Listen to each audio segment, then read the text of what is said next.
Owning a tax business can be extremely profitable. I have 25 years of working in the tax industry in my own business where I've already made all the mistakes, which is why I am going to give you 5 tips of things you do not want to do, things you need to do right at the very beginning so you can get your business as profitable as possible. The first thing, don't try to be all things to all people. Do not do it.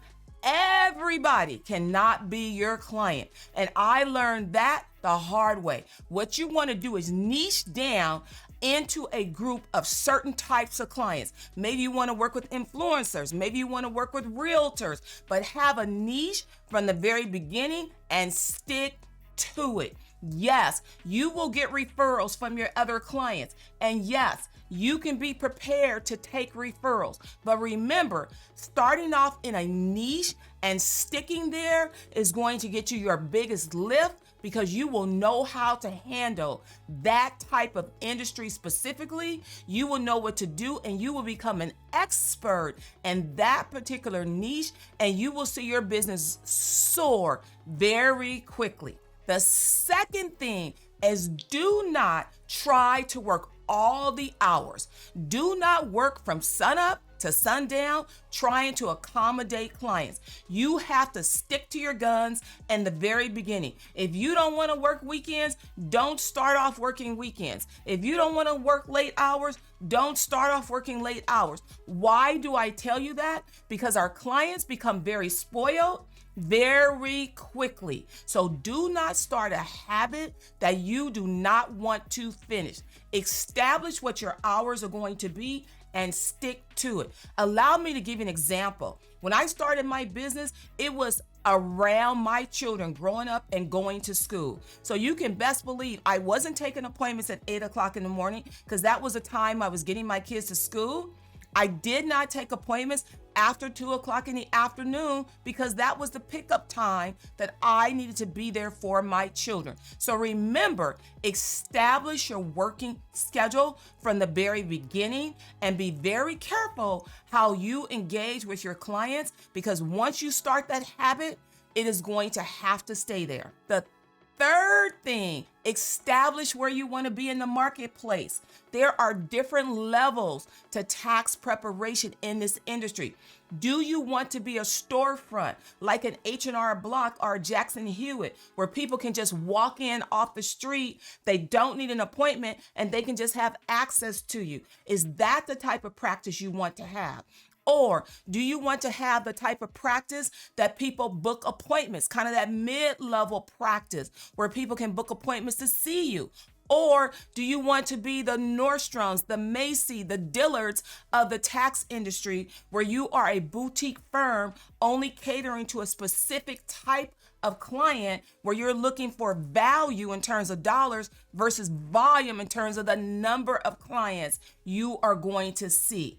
These types of things that you establish up front are really going to be indicators of where your business is going to go. I started out street level. I had a storefront. I migrated to being a boutique firm. I wish I had started out as a boutique firm in the very beginning. Maybe the growth would have been slower, but eventually you'll get to where you need to go. So I want you to really think about where you want to enter the market. Where do you want to be? Do you want to be the Walmart, the Kohl's, the Nordstroms? Think about it because it's going to make a difference in your clientele and a difference in the amount of money that you can command for the type of business that you're going to run. The fourth thing is have a vision for where you want your business to go. And when I say have a vision, really kind of think it through. Where do I want to see my business in 5 years and 10 years? Did I know that starting out? Absolutely not, which is why I'm telling you that is something that you want to do, is to really think about in the long run, if life were perfect and I could paint a picture of how I want my business to be, what is that literally going to look like? From the pricing model to the type of clientele to the number of employees, all of it. Map it out for yourself, because when you have a vision, every step you take is going to get you closer to the end result. I honestly can admit I had no vision. I had no niche. I didn't have any of it. Looking back, that is one of the things I want you to put in place, and one of the things I wish I had put in place from the very beginning. It's so important to outline where you want to go for your business. The fifth thing, do not compromise your values. Do not compromise your integrity for any client. Why do I tell you that? Because clients are going to encourage you to do anything to get them refunds, to reduce their taxes down. And they're always going to be your friend when the tax return is going in the system and that refund is coming back to them. But let me tell you, this is an industry that has a boomerang effect. It's called audits.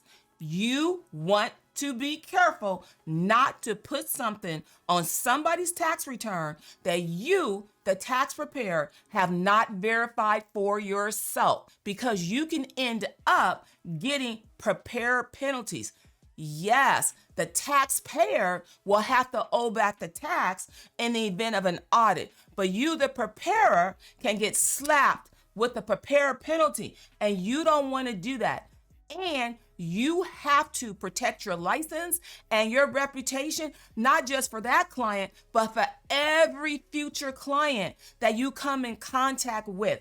It is so important to turn down bad business. When people are asking you to do things that are unethical, you absolutely tell them no. And it's going to be people that you have known, people that you trust, but you got to be prepared to push back on that. Just like somebody is messing with you, right? You got to push it back and stick to your guns, because there's no amount of money that is going to be paid to you that is going to make you come out of your level of ethics and your integrity, because your license to feed yourself is a license forever. Do not compromise that for anyone, because your reputation in this industry is extremely valuable. When you put your name on something, you want that to mean something. It's so important that you really anchor these 5 mistakes to avoid. Everybody's not your client. Niche down in who you want to do business with. Make sure you decide where you want to enter the market. Are you going to be street level, an H&R Block, a Walmart? Are you going to rise up to like a Kohl's? Are you going to be the top of the top and be a boutique firm?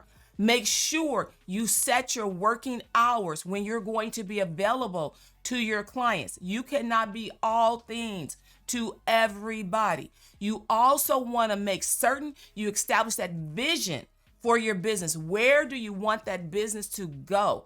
You want to make sure you do not compromise your integrity for anyone, ever. You're never going to do that. All of these things are going to determine your trajectory. And now that you know better, you absolutely have to do better. Your business is going to be great if you follow my 5 tips. I also want you to like, comment, and subscribe so I can continue to educate you on all things business.